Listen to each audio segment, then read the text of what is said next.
Γεια σας και πάλι, όπως βλέπετε έχουμε βάλει το τροφοδοτικό μας σε ένα σύστημα. Το σύστημα αποτελείται από το κουτί αυτό που είναι Thermal Take V3 Black Edition, το τροφοδοτικό. Έχουμε δύο σκληρούς, ένα 500 της Western Digital Caviar Blue και έναν Seagate εδώ πιο χαμηλά, 500 και αυτός. Έχουμε ένα DVD writer, recorder, όπως θέλετε πείτε το, Samsung. Έχουμε την ψύχτερα της Corsair, την Α70, πολύ καλή ψύχτερα. Έχουμε 4 GB RAM DDR3. Τη βλέπετε εκεί μέσα. Εδώ. Έχουμε μητρική Gigabyte, δεν θυμάμαι το ακριβές τη μοντέλο. Έχουμε τον επεξεργαστή i3 550, socket 1156. Κάρτα γραφικών GTS 450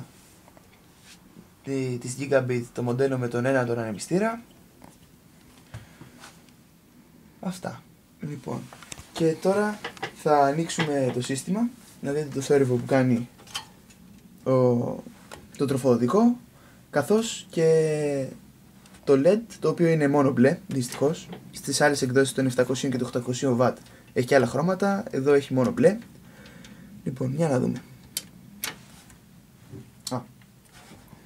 Οκ, εδώ και λοιπόν ο θόρυβος είναι αυτός, το LED είναι αυτό. Πώς μπορείτε να ακούσετε,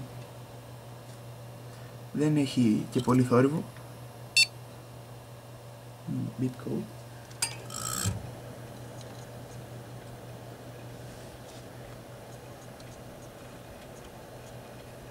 Αυτό είναι. Και τώρα ακούστε και το θόρυβο μαζί με τους ανεμιστήρες της ψύχτερας.